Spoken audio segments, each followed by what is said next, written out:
대선 이후 19일 만에 문재인 대통령과 윤석열 당선자가 오늘 회동합니다. 이제야 국민들이 가슴을 쓸어내리게 되었습니다. 그 어느 때보다 선거가 치열했던 만큼 국민을 생각했다면 대통령과 당선자의 만남은 더욱 서둘렀어야 합니다. 정치는 국민의 걱정을 덜어주는 것이어야 합니다. 늦었지만 두 분의 만남이 대통령 집무실 이전보다 더 시급한 민생 회복을 위해 여야가 머리를 맞대고 갈라진 국민의 마음을 잇는 화합의 신호탄이 되기를 희망합니다. 2차 추경과 관련해서 윤석열 인수위는 안을 내야 합니다.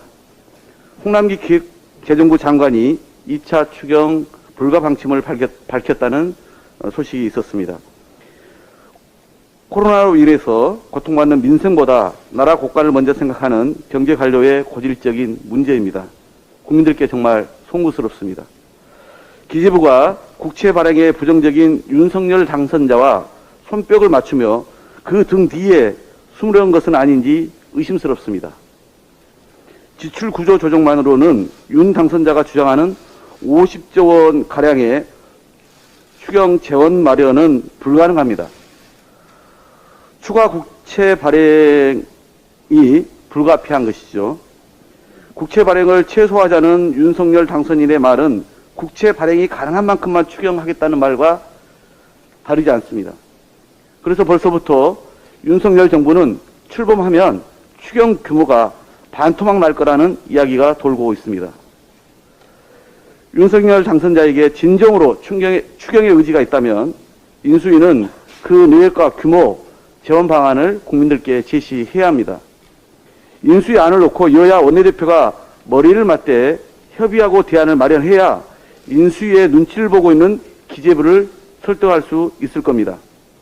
추경은 빠를수록 좋고 코로나로 인한 소상공인의 손실은 안전하게 보상되어야 합니다. 인수위는 조속히 안을 제시해 주시기 바랍니다. 이번 주는 정치개혁의 열망을 이루는 굉장히 중요한 주간입니다. 6월 1일 지방선거가 정상적으로 치러지려면 4월 5일 본회의가 마지노선입니다.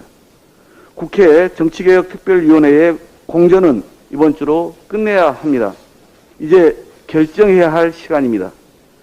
민주당은 정치개혁 입법에 모든 역량을 집중하겠습니다. 기초의원 3인 이상 중대선거구제 시행과 유성정당 방지법 제정 등 다당제 정착을 위한 정치개혁 약속의 진정성을 입증하겠습니다. 잘하든 못하든 한 석씩 나누는 기존 구조를 혁신하여 거대 양당의 기득권을 가감히 내려놓고 다당제를 통해 풀뿌리 민주주의 기반을 보다 공고하게 다지겠습니다. 정치개혁 공전을 풀 열쇠는 안철수 인수위원장이 갖고 있습니다. 안철수 위원장은 윤석열 당선인과 단일화에 합의하면서 그래도 다당제는 소신이라고 이 실현을 위해서 노력하겠다고 밝힌 바가 분명히 있습니다. 지금이야말로 다당제의 소신을 발휘할 때입니다. 안철수 인수위원장님, 윤석열 당선인을 꼭 설득해 주십시오. 이번 주에는 반드시 정치개혁특위 합의안을 통과시켜서 헌법 불합치 문제도 해소하고 공직선거법 개정을 시켜주셨으면 합니다. 시간이 없습니다. 총리 후보로도 꼽히고 있는 다당제 전도사 안철수 인수위원장의 책임과 역할을 기다리겠습니다. 오늘 부대표단 인선을 끝으로 제3기 원내대표단이 진용을 갖춥니다. 제3기 원내대표단은 국민과의 협치에 집중하겠습니다. 처절한 반성과 철저한 혁신으로 유능한 민주당, 강한 야당, 민생중심 정당을 만들겠습니다. 민생과 정치 계획에서만큼은 결코 타협하지 않겠습니다. 이상입니다. 조심 백은종, 그 투쟁의 기록 개벽이 출간되었습니다.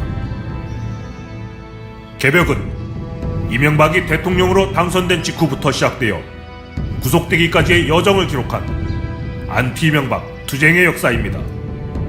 노무현 대통령 분향소를 침탈한 천인공노할 사건과 독도 소송을 함께한 이재명의 이야기, 그리고 이명박 독도 발언의 진실이 담겨 있습니다. 이재명을 저격한 김부선의 실체가 궁금하십니까? 윤석열 검찰이 백은종을 사찰한 이유가 궁금하십니까? 개벽에 모든 이야기가 담겨 있습니다. 시민운동가 백은종과 서울의 소리에 힘을 보태주십시오. 여러분의 지지와 성원을 기다립니다. 감사합니다.